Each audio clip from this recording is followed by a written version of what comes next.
Hi, you hungry? You want to eat? You hungry?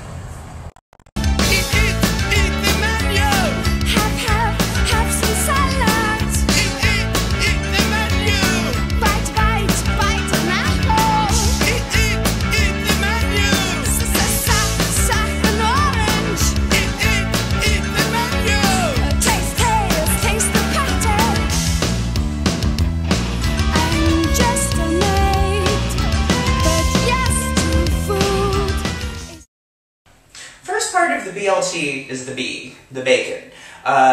Good thing to get this bacon started first because it takes the longest to cook. And another tip, camera person follow me. Come over here to the cast iron skillet.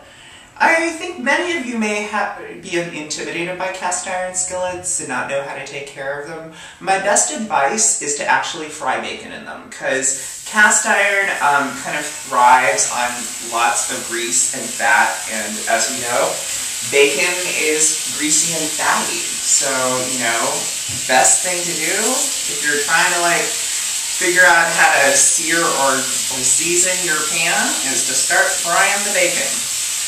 The next step is just to wash your lettuce. Make sure that's all nice and washed. This has been pre-washed, so that's good to go. And then I'm going to wipe my hands from the bacon because nobody wants bacon in hands. But we've got all sorts of tomatoes from our garden. We've got this one, which is kind of smoky and a little acidic. We have this one, which is kind of bright and sweet. And we have this one, which is kind of lemony and tart. So feel free to use whatever tomato you want. We've been blessed by planting 14 tomato plants, and all of them produce an insane amount of tomatoes. So that's really good.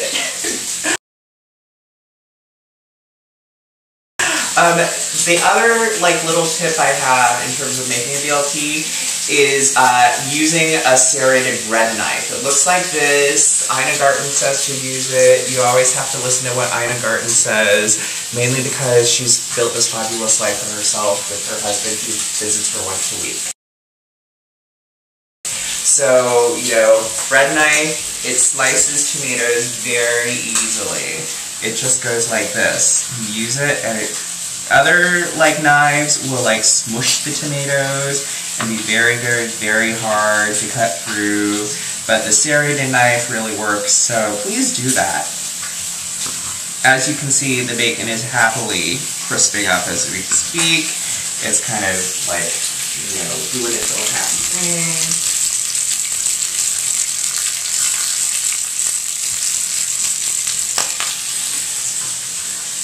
And I'd recommend, for BLT, use a variety of tomatoes. I think it's really good to really have that balance of flavors between something that's a little more sweet, like this orange one, and something that's a little more acidic, which is like this green one. They're all delicious, but I think when you put them all together in a big sandwich, it's kind of nice. And I agree with Rebecca Scott, which is our hands are not our best tools. I say my tongs are because then I get to make sure my hands don't get dirty. And the best way that I flip things in my kitchen, tongs.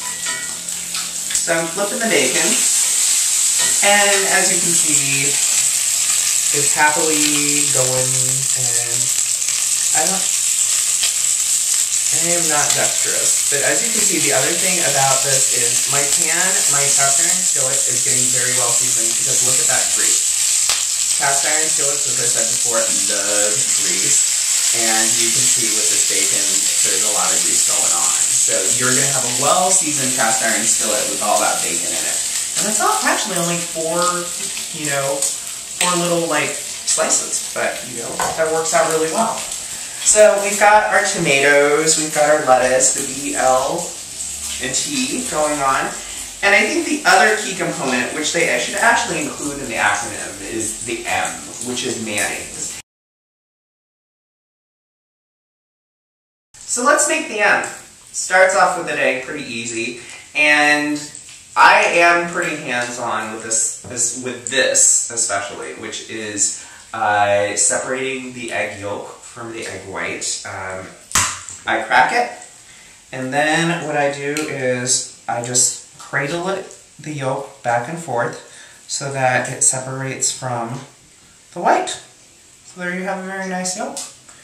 You can save the whites for frittatas or omelets. I kind of like my omelets with more white in it anyway, so I think that works out really well.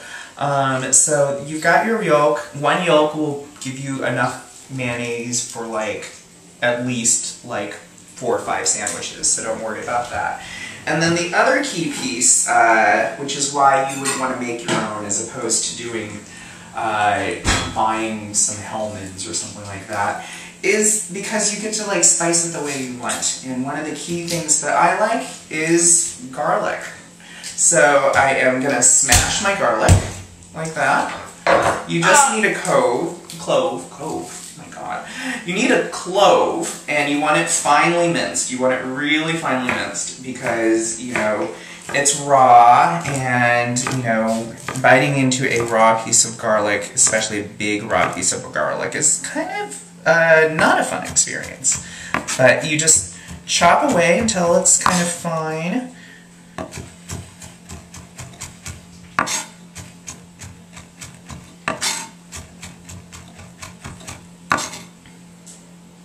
And then here's my other little trick for those of you who have cutting boards and things like that, is push your cutting board to the edge, and then push whatever you have off that way.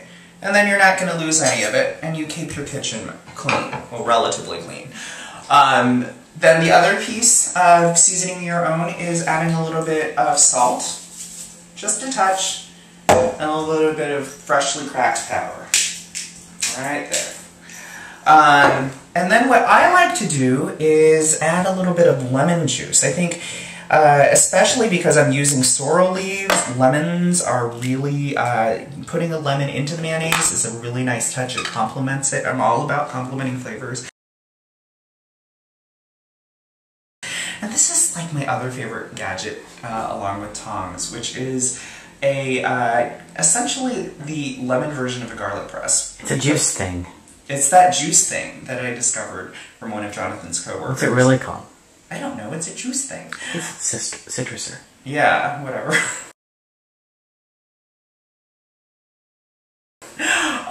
But, you know, the interesting thing is it's counterintuitive. You don't put the thing here, you don't put it on the opposite side, you put it facing down so you get all the juice out of it. And then you just squeeze. And you don't need a lot of lemon juice. And by the way, this is an incredibly locavore BLT. The lemons came from that tree over there. So, you know, lettuce came from our garden, tomatoes came from our garden, bacon came from like the nice person at the farmer's market who's like 2 seconds away, who, you know, raised his pig somewhere in Petaluma, I would assume. So, anyway, the only thing that didn't come from 50 miles away, I think, was the egg. But speaking of the egg, that is the core of the mayo. And let's start whisking. You want to incorporate and have everything incorporated before you start adding the oil. So you want to make sure that it's all incorporated. And here's my little trick that I learned from Kylie Kwong, who is kind of this badass chef from Australia who's of Chinese descent. But if you put your bowl, when you're whisking it, here, it stays nice and stable. So this is a kind of I could call this a recipe, but this is like a recipe because I don't give measurements very well. I kind of do everything by like eye. So like, if you don't like garlic, don't use that much. Pepper and salt, it's all to taste. You know, I'm not a particularly salty person, but I am kind of a peppery person. So, you know, just taste and try it. And with the oil, I use 2 kinds of oil, which is canola oil and then olive oil. You could use all olive oil, but I think it just tastes more like an aioli than a mayonnaise. So I kind of do half and half. And what you do is you just pour a little bit in, And it's the pour and whisk thing. So pour like maybe a teaspoon in, whisk, and pour a little bit more in, whisk some more. And that's the process. You just pour and whisk, pour and whisk, pour and whisk until it's the consistency of mayonnaise. It's getting closer, you know. And as it firms up, then you want to add, you can see it's actually firming up right now. You know, it kind of like is less watery. It looks more like a sauce. And then pretty soon it's going to look like a mayonnaise. So I would say if you absolutely are desperate for measurements, I would say probably about a quarter cup of canola oil, maybe a little bit more depending on what day it is and how humid it is, things like that. But look, it's coming together.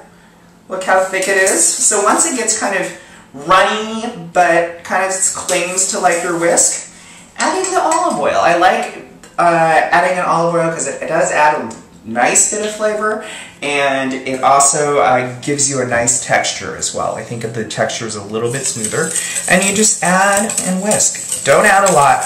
And actually, I will have to say, this is something I have grown up doing, and I helped my mom do this a lot growing up. She would make her own mayonnaise, and what we ended up having to do was pour it in a continuous, very, very thin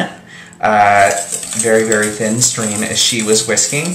And I realized we don't need to, it doesn't need to be continuous. It can actually be, you know, intermittent. But I think I'll add a little bit more canola oil because I don't want the mayonnaise too strongly flavored. And I think it's at a good point now. Look there. See? It's gloppy. It's gloppy. I kind of like my mayonnaise less solid and more like a sauce than like a mayonnaise. So I think it's a good consistency. If you want it more solid, then, you know, add probably another 2 or 3 tablespoons of oil. But I think it's good, and everything right now is really good to go. Here you go. This is all it takes.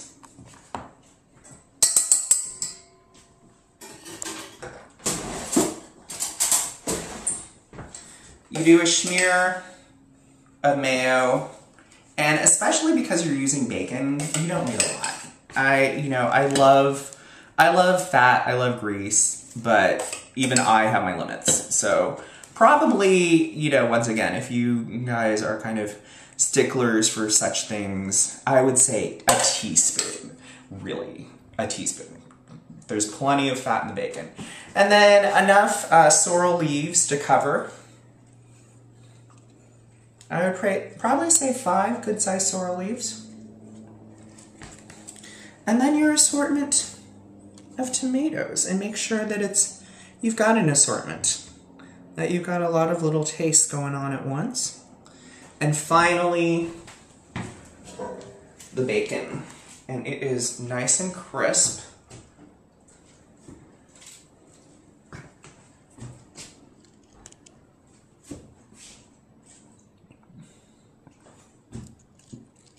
And good to go. This.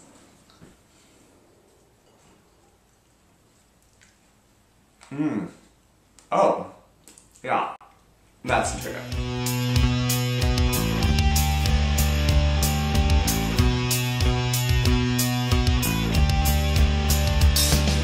Limousine